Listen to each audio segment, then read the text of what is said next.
नमस्कार स्टूडेंट्स, स्वागत है आप सभी का। आज मैं आपको बताने जा रहा हूँ ऑप्टिक्स के बारे में।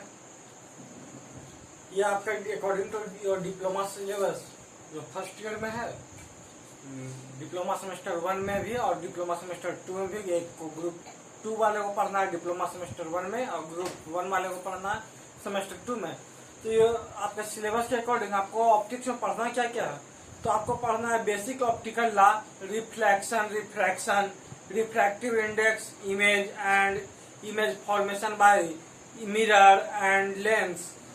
तो ये आपको जो पढ़ना है, ये सब चीजों को आपने क्लास 10th में भी स्टडी किया है, उसी को यहाँ पर रिपीट करना है। तो मैं आपको यहाँ पर समझा दे रहा हूँ और उसके बाद इसका नोट्स मैं डिस्क्रिप्शन में आपको प्रोवाइड कर दूंगा, वहां से आप लोग डाउनलोड कर लेंगे। तो यहाँ पर अभी मैं आपको समझा दे रहा हूँ। देखिए, इसमें ज्यादा कुछ है नहीं। Power of lens, magnification and defects, total internal reflection, critical angle, condition for total internal reflection वगैरह है। तो ये सब चीजें जो है आपको जो है 10th क्लास में पढ़ाया गया है, मैं उसी को फिर से आपको एक बार रिवाइज करवा दे रहा हूँ। और इस सिलेबस में जो आपको है, इससे क्वेश्चन अच्छे खासे आने की संभावना है।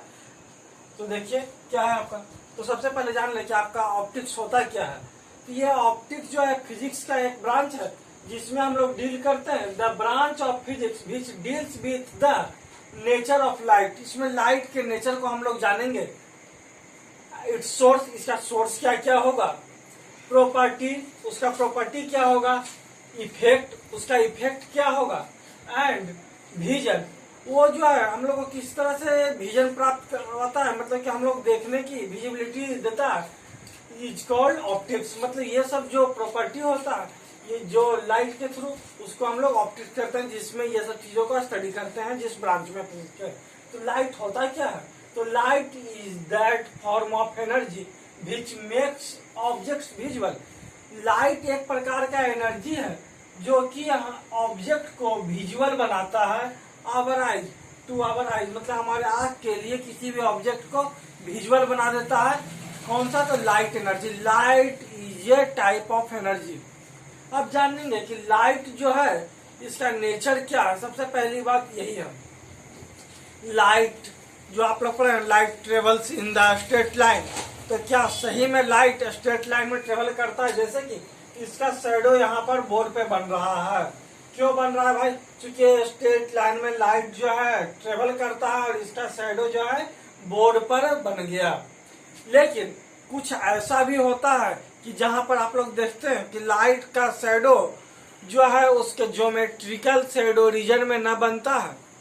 तो ऐसा क्यों होता है। तो देखिए, हम लोग जानेंगे यहाँ पर लाइट का नेचर ड्यूल नेचर होता है। इसका पार्टिकल नेचर भी कहीं कहीं पर है और कहीं कहीं पर हमको वेव नेचर भी देखने को मिलता है। लाइट का वास्तव में ड्यूल नेचर होता है। जैसे कि आप लोग देखेंगे कि यहाँ से ये जो लाइट जा रहा है, इसका आप लोग देख रहे हैं कि यहाँ पर क्लियर जो है ये रेक्टेंगल का है, यहाँ पर रेक्टेंगुलर जो है इसका शैडो बन गया। लेकिन जब दरवाजे से आपका आता है लाइट और वहां पर देखते होंगे कि जस्ट दरवाजा के सिर्फ सामने में ही लाइट नहीं होता है, उसके अगल बगल में भी लाइट होता है, वहां पर लाइट बैंड कर जाता है। तो लाइट का बैंडिंग होने के कारण ये जो है ऐसे फिनोमिनन को हम लोग कहते हैं डिफ्रैक्शन ऑफ लाइट। तो इसमें होता क्या है कि देखिए कि अगर जब लाइट हमारा पार्टिकल नेचर है, तो पार्टिकल को आप अगर जब फेंकते हैं तो क्या करता है, वो स्ट्रेट लाइन में ट्रेवल करता है। लाइट आपका स्ट्रेट लाइन में ट्रेवल करता है पार्टिकल नेचर के कारण। लेकिन जब उसके हम लोग वेव नेचर को कंसीडर करेंगे तब देखेंगे कि वो लाइट जो है सिर्फ और सिर्फ स्ट्रेट लाइन में ही नहीं, उसका बैंडिंग भी होता है, इंटरफेरेंस भी होता है। ये सब जो है वेव नेचर को शो करता है।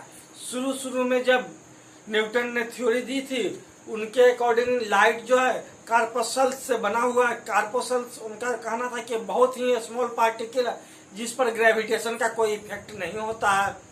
वो जो है लाइट पार्टिकल के रूप में, वही कार्पसल्स पार्टिकल के रूप में जो है ट्रेवल करता है। और वो जहाँ पर कोई ऑब्स्टेकल आ जाता है उसका शैडो उसके पीछे बन जाता है, क्योंकि वहां पर वो पार्टिकल नहीं पहुंच पाया, इसलिए तो वो वहां पर लाइट नहीं हमें दिख रहा है। तो इस थ्योरी के अकॉर्डिंग जो है उन्होंने तो रिफ्लेक्शन को फुल्ली डिफाइन कर दिया कि लाइट का रिफ्लेक्शन हो रहा है क्योंकि जैसे कि पार्टिकल उन्होंने जो कार्पसल्स बताया था वो बताए थे कि कार्पसल्स जो है फुल्ली इलास्टिक पार्टिकल है, जो कि किसी भी जो है प्लेन पर जब इंसिडेंट होता है तो वो रिफ्लेक्ट कर जाता है। उन्होंने रिफ्रैक्शन को भी डिफाइन किया, लेकिन रिफ्रैक्शन को उन्होंने डिफाइन जब किया था उसमें कुछ खामियां थी। उनके अकॉर्डिंग जब लाइट डेंसर मीडियम में जाएगा तो वहां पर वेलोसिटी बढ़ जाएगा, लेकिन होता इसके अपोजिट है कि लाइट जब डेंसर मीडियम में जाता है तो उसकी वेलोसिटी कम जाती है। इसके बाद हाइजेंस का वेव थ्योरी आया, और उसके बाद जो है फिर आप यंग डबल स्लिट एक्सपेरिमेंट के थ्रू जो है इंटरफेरेंस को डिफाइन किया, और उन्होंने साबित किया कि ये जो है लाइट आपका क्या है, तो लाइट एक वेव है। लाइट को उन्होंने वेव बता दिया। लेकिन इसके बाद फिर से आइंस्टाइन का आता है फोटो इलेक्ट्रिक इफेक्ट, और उन्होंने बताया कि लाइट जो है ये पैकेट ऑफ एनर्जी है जो कि पार्टिकल के रूप में ट्रेवल करता है। उनके अनुसार लाइट एक पार्टिकल भी है, और फाइनली ये डिफाइन हो गया कि लाइट का ड्यूल नेचर है। वो कहीं कहीं पर जैसे कि जब वैक्यूम में ट्रेवल करता है तो वहां पर पार्टिकल की तरह जो है वो ट्रेवल करता है। लेकिन हम लोग देखते हैं कि जैसे कि जब दरवाजे या खिड़की से लाइट आती है तो सिर्फ और सिर्फ दरवाजे के सामने ही लाइट नहीं होता, वहां पर बैंड कर करके जो है लाइट उसके अगल बगल में भी लाइट पहुंच जाता है, वहां पर लाइट का बैंडिंग होता है। तो बैंडिंग ये शो करता है, जो डिफ्रैक्शन है कि लाइट जो है आपका वो कैसा है भाई, तो वो वेव नेचर का है। फोटो इलेक्ट्रिक इफेक्ट शो करवाता है कि लाइट पार्टिकल नेचर का है। तो फाइनली ये हुआ कि लाइट का ड्यूल नेचर है, वो पार्टिकल नेचर भी शो करता है और वेव नेचर भी शो करता है। अब इसके बाद हम लोग को पढ़ना है इसमें बेसिक ऑप्टिकल लॉ, ठीक है, जिसमें रिफ्लेक्शन और रिफ्रैक्शन को पढ़ना है। तो रिफ्लेक्शन आप लोग जानते होंगे कि जब आपका लाइट किसी रिफ्लेक्टिव सरफेस पर इंसिडेंट होता है तब क्या करता है, उसी डायरेक्शन में वो रिटर्न हो जाता है उसी मीडियम में। यही जो है आपका क्या है, रिफ्लेक्शन ऑफ लाइट है। तो देखिए रिफ्लेक्शन ऑफ लाइट में होता क्या है, जैसे कि ये जो है आपका मान लीजिए कोई रिफ्लेक्टिव सरफेस है, यहाँ पर लाइट वेव जो है इंसिडेंट हुआ, तो ये जो है उसी मीडियम में वापस रिटर्न हो जाता है। और यहाँ पर अगर हम लोग एक परपेंडिकुलर ड्रा करेंगे तो ये जो एंगल ऑफ इंसिडेंट होगा आई, वो जो है एंगल ऑफ रिफ्लेक्शन के बराबर होता है। Angle I equal to R होता है। यही आपका फर्स्ट लॉ ऑफ रिफ्लेक्शन है। और सेकंड क्या है, तो इंसिडेंट रे, रिफ्लेक्टेड रे और नॉर्मल तीनों एक ही प्लेन में होता है। यही आपका क्या है, तो लॉ ऑफ रिफ्लेक्शन में दो इसका लॉ है। First angle I equal to R, और दूसरा कि इंसिडेंट रे, रिफ्लेक्टेड रे और नॉर्मल तीनों एक ही प्लेन में होता है। हाँ देखिए, तो हम लोग जो रिफ्लेक्शन पढ़ रहे हैं, तो एक रिफ्लेक्शन जो आपका हो रहा है, ये रिफ्लेक्टिव सरफेस है। ये डिफरेंट टाइप का रिफ्लेक्टिव सरफेस हो सकता है, जैसे कि ये प्लेन रिफ्लेक्टिव सरफेस है। इसके अलावा कनकेव हो सकता है आपका रिफ्लेक्टिव सरफेस, और दूसरा क्या हो सकता है, तो कॉन्वेक्स रिफ्लेक्टिव सरफेस हो सकता है। तब दोनों से हम लोग रिफ्लेक्शन को पढ़ेंगे कि कनकेव जब प्लेन होगा आपका तब क्या होगा, उसमें रिफ्लेक्शन का कैसा नेचर दिखेगा। अगर जब कन्वेक्स होगा रिफ्लेक्टिव सरफेस जो है तब उसका क्या होगा इफेक्ट। तो ये दोनों जो मिरर है आपका, कनकेव मिरर और कॉन्वेक्स मिरर, वो दोनों का भी स्टडी करेंगे। दोनों में इमेज फॉर्मेशन किस टाइप से होता है वो जानेंगे। इसका जो है फोकस क्या होता है, ये सब चीजों को भी डिटेल से भी हम जानते हैं। हाँ तो देखिए, ये आपका दो टाइप का रिफ्लेक्टिव सरफेस है। एक आपका कनकेव मिरर हो गया और दूसरा कन्वेक्स मिरर हो गया। ये जो कनकेव मिरर होता है, अगर इसके जो ये लाइन को हम लोग जो फोकस और जो सेंटर से होकर के पास कर रही है रे, उससे अगर हम लोग खींचेंगे तो ये जो है सीधा पोल से होकर के पास कर जाता है, और ये उसी इंसिडेंट रे के डायरेक्शन में ही फिर से वापस ये रिटर्न हो जाएगा। इसको हम लोग क्या कहते हैं, प्रिंसिपल एक्सिस। अगर प्रिंसिपल एक्सिस के पैरेलल में कोई भी रे आपके मिरर पर इंसिडेंट होता है और इंसिडेंट होने के बाद वो रिफ्लेक्ट होने पर और इंसिडेंट होने के बाद वो रिफ्लेक्ट हो जाता है आपके मिरर से, और रिफ्लेक्ट होने के बाद वो प्रिंसिपल एक्सिस से सभी जितने भी पैरेलल प्रिंसिपल एक्सिस के पैरेलल रे होगा सभी एक ही पॉइंट से होकर के पास होता है, और वही पॉइंट आपका क्या कहलाता है, तो फोकस या फिर प्रिंसिपल फोकस कहते हैं, जिसको हम लोग एफ से डिनोट करते हैं। और ये जो सेंटर होता है, ये सेंटर क्या होता है, तो ये जो आपका मिरर जिस स्फीयर का पार्ट है उसके सेंटर को ही हम लोग यहाँ पर सी से डिनोट कर रहे हैं। ठीक है, ये सेंटर है जिस स्फीयर का ये मिरर आपका पार्ट है उसी का। ठीक है, ये डिस्टेंस जो आपका यहाँ से यहाँ तक इसको आर कहते हैं, रेडियस। ठीक है, और ये जो है एफ से जस्ट डबल होता है। ये जो आपका फोकल लेंथ होता है, फोकल लेंथ से जो है रेडियस जस्ट डबल होता है।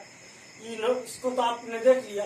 तो ये हो गया जो आपका मिरर है उसका मिडिल पॉइंट को हम लोग क्या कहते हैं, तो पोल कहते हैं। ये पोल हो गया, ये सेंटर हो गया, और जिस पॉइंट से होकर के जितना भी पैरेलल है प्रिंसिपल एक्सिस के रे, वो जिस पॉइंट पर प्रिंसिपल एक्सिस को कट कर रहा है वो पॉइंट क्या कहलाता है, तो फोकस कहलाता है।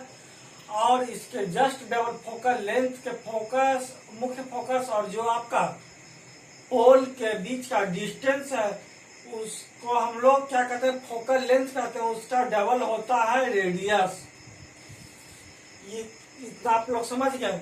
इसके बाद ये है आपका कन्वेक्स मिरर। तो कन्वेक्स मिरर में क्या होता है भाई, तो कन्वेक्स मिरर में अगर जब कोई भी प्रिंसिपल एक्सिस के पैरेलल लाइट आती है तो रिफ्लेक्ट होकर के वो डाइवर्ज कर जाता है। इसमें हमारा कन्वर्ज कर रहा था, सब एक ही पॉइंट पर आकर के मिल रहा था, लेकिन इसके अपोजिट यहाँ पर क्या हो रहा है, सब डाइवर्ज कर जा रहा है, छितरा जा रहा है कॉन्वेक्स मिरर में। और यही जो आपका डाइवर्ज कर रहा है उसको पीछे की ओर मिलाइएगा तो मालूम पड़ेगा कि टोटल रेस सब एक ही पॉइंट से जैसा कि लग रहा है कि निकल रहा है, वही जिस पॉइंट से ऐसा लगेगा आपको एज्यूम होगा कि वो सब इमिट हो रहा है, वो पॉइंट क्या कहलाएगा, तो मुख्य फोकस आपका प्रिंसिपल फोकस कहलाएगा। और ये जो पोल और यहाँ भी आपका प्रिंसिपल फोकस के बीच का डिस्टेंस होगा वो क्या कहलाएगा, फोकल लेंथ कहलाएगा। और इसी के डबल होता है इसी बैक साइड में ही इसका सेंटर, और सेंटर से जो पोल का डिस्टेंस है वो कहलाता है रेडियस। तो ये आप लोग समझ गए कि क्या होता है इसमें। क्लास 10th में इतना तो आप लोग पढ़े ही होंगे। अब इससे आगे चलते हैं। हाँ देखिए, तो आपका अगर जब इमेज जिस साइड से लाइट जा रहा है रिफ्लेक्ट होकर के उसी साइड में अगर जब इमेज बन जाए, मतलब कि ऑब्जेक्ट के साइड में ही अगर जब इमेज बन जाए, तब हम लोग ये ऑब्जेक्ट है मान लीजिए, और उसी साइड में आपका अगर जब इमेज भी फॉर्म हो जाए तब उसको हम लोग रियल इमेज कहेंगे, जिसको हम लोग किसी भी स्क्रीन पर देख सकते हैं, बना सकते हैं। और दूसरा होता है वर्चुअल इमेज, जिसको अगर जब लाइट जो यहाँ पर डाइवर्ज कर गया और फिर इसको हम लोग पीछे की ओर मिला रहे हैं तो लग रहा है कि मिरर के पीछे आपका इमेज फॉर्म हो रहा है, तो इस टाइप के इमेज को हम लोग क्या कहते हैं, वर्चुअल इमेज। ये वर्चुअल इमेज आप लोग डेली अपने मिरर में देखते हैं। वो मिरर में जो बनता है वो क्या होता है, तो वर्चुअल इमेज जो प्लेन मिरर में बनता है वो वर्चुअल इमेज है। और रियल इमेज आपका जो है ये कनकेव मिरर में बनता है। ठीक है, इसे मैं दिखाऊंगा आप लोग को लैब कर करके। और ऐसे मेरा लैब वाला वीडियो डाला हुआ है इस पर, जो कि एक लेंस के थ्रू मैंने रियल इमेज फॉर्म कर करके आपको दिखाया है, वहां से आप लोग देख सकते हैं। उसका डिस्क्रिप्शन में मैं लिंक दे दूंगा। हाँ देखिए, अब आपको मैं एक इमेज फॉर्मेशन दिखा रहा हूँ। इसमें क्या है कि आपका जो ऑब्जेक्ट है वो बियॉन्ड सी है, मतलब सी से दूर है। ठीक है, तब के केस में आपका जो है कनकेव मिरर के थ्रू कैसा उसका इमेज बनेगा। देखिए जब भी कोई रे अगर जब वो प्रिंसिपल एक्सिस के पैरेलल जाती है तो वो एफ से होकर के पास करेगा, एफ से होकर के पास करेगा। और दूसरा क्या है कि अगर कोई भी रे सी से होकर के पास करेगा तो वापस उसी पाथ पर रिटर्न हो जाएगा, उसका बैंडिंग नहीं होगा। अगर कोई भी लाइट का रे सी से होकर के सेंटर ऑफ कर्वेचर से होकर के पास कर रहा है तो वो जो है आपको उसी पाथ पर, जैसे कि ये इस पाथ से जा रहा और इसी पाथ पर वापस रिटर्न हो जाएगा। तो ये यहाँ से गया और आपका कहाँ से रिटर्न हो गया, एफ से, और ये यहाँ से गया सी से, तो सी पर ही रिटर्न हो गया और इसका इमेज जो है यहाँ पर फॉर्म हो गया। ये मान लीजिए ए बी है तो ये आपका ए डैश बी डैश जो है इमेज फॉर्म उसका हो चुका है।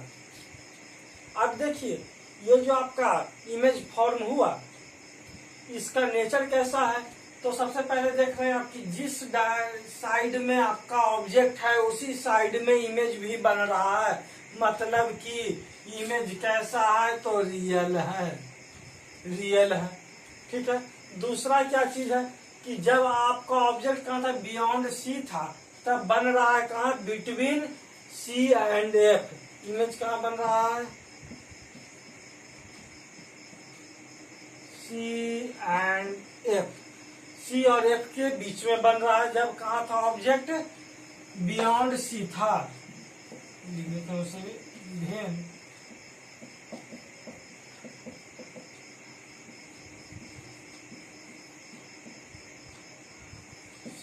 बियॉन्ड सी।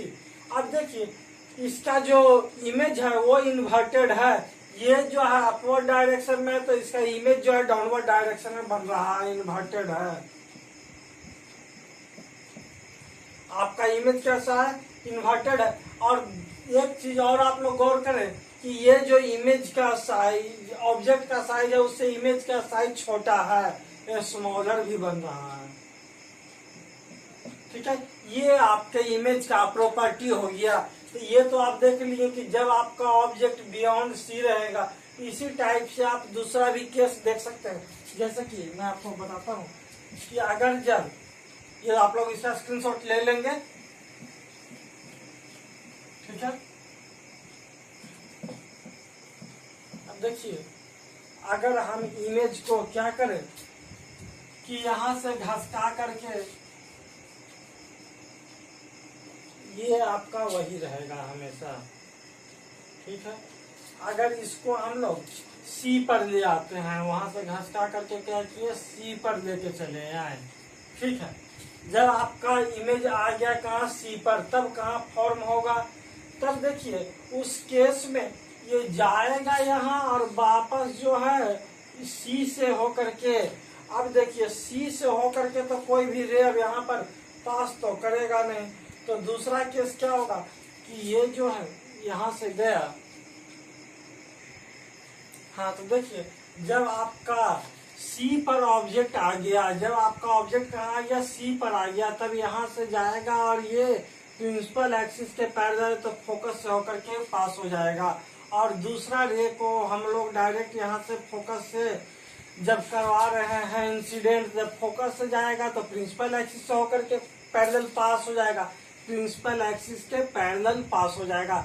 क्योंकि जब यहाँ से जाता है तो फोकस से होकर के रिटर्न होता है और जब फोकस से जाएगा तो प्रिंसिपल एक्सिस के पैरेलल होकर के रिटर्न होगा, तो ये यहाँ से आ जाएगा। और फाइनली आपका जब सी पर ऑब्जेक्ट रहेगा तो इमेज भी उसका सी पर ही बन जाएगा। और इस इमेज का प्रॉपर्टी जब भी ऑब्जेक्ट इज ऑन सी, जब ऑब्जेक्ट सी पर रहेगा तब क्या होगा, तो equal to the object, image का साइज क्या होगा, इक्वल टू द ऑब्जेक्ट हो जाएगा।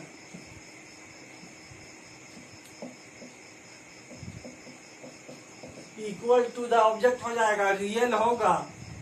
इसके अलावा आप लोग क्या देख रहे हैं, equal to the object real, फिर इन्वर्टेड, और ये भी कहाँ होगा, सी पर ही बनेगा, ऑन सी, ये भी सी पर ही बनेगा। ये तो आप समझ गए केस। अब इसके बाद इसको और घसका करके हम लोग लेके चले आएंगे अब सी और एफ के बीच में, तब देखते हैं क्या होता है।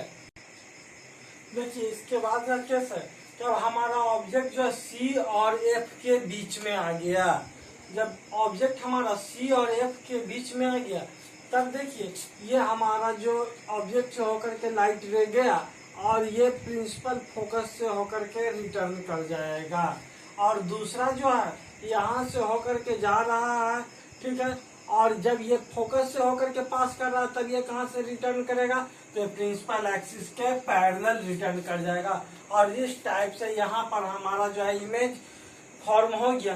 ये कहाँ पर बन रहा है भाई, तो ये सी से बियॉन्ड बन रहा है, सी से दूर बन रहा है। तो सबसे पहले आपका जो है when object is between C and F, तो आपका इमेज क्या होगा, इमेज जो है बियॉन्ड सी हो जाएगा। दूसरा क्या होगा, तो देख रहे हैं कि इमेज से बड़ा हो जाएगा,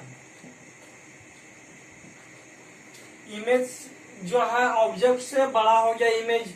इसके बाद क्या इन्वर्टेड है, और कहाँ है, तो बियॉन्ड सी तो लिख ही दिया है मैंने, रियल होगा, ठीक है। ये आपका रियल इमेज बनेगा जब ऑब्जेक्ट सी और एफ के बीच में रहेगा तब। इसके बाद देखेंगे कि जब ऑब्जेक्ट हमारा यहाँ से और थोड़ा नजदीक हो जाए एफ के पास, तब कहाँ बनेगा। देखिए जैसे जैसे आप लोग ऑब्जेक्ट आपका जब सी से दूर था तब कहाँ बना, सी और एफ के बीच में थोड़ा और नजदीक आ गया सी पे जब ऑब्जेक्ट, तो इमेज भी सी पर। अब सी से और थोड़ा आगे चला गया एफ के पास में, सी और एफ के बीच में मतलब, तब आपका कहाँ बन गया, अब इमेज आपका धीरे धीरे दूर होने लगा, इमेज कहाँ पहुंच गया, सी से दूर। अब जब इसको एफ पर लेके चले जाइएगा ऑब्जेक्ट को, तब इमेज चला जाएगा इनफाइनाइट पर, ठीक है। तो उस केस को देखते हैं। हाँ देखिए अब इसके बाद आपका ऑब्जेक्ट जो है कहाँ चला आया, तो एफ पर चला आया। जब एफ पर ऑब्जेक्ट होगा तब वो जो है इस टाइप से हमने इसका डायग्राम बनाया है। तो देखिए एफ से होकर के जो है इसके प्रिंसिपल एक्सिस के पैरेलल जो है लाइट गया और एफ से रिफ्लेक्ट होकर के चला गया। दूसरा जो सी से गया और वापस उसी पाथ पर रिटर्न हो गया आपका लाइट रे। तो इस केस में आप देखेंगे कि आपका इमेज बहुत ही बड़ा बनेगा। कहाँ बनेगा, तो इनफाइनाइट पर। जब when object is at F, जब एफ पर रहेगा तो इमेज कहाँ बनेगा, इमेज एट इनफाइनाइट, ठीक है, वेरी लार्ज होगा। इसके अलावा क्या होगा, इन्वर्टेड होगा, मतलब उल्टा होगा, और रियल होगा, ठीक है। ये आपका इमेज का प्रॉपर्टी हो जाएगा। इसके बाद एक केस और होगा कि अब आपका ऑब्जेक्ट और थोड़ा एफ से, एफ और पी के मतलब पोल के पास में आ जाएगा, एफ और पी के बीच में आ जाएगा, तब क्या होगा, तब आपका इमेज जो है रियल से वर्चुअल में कन्वर्ट हो जाएगा। अब उस केस को हम लोग देखेंगे।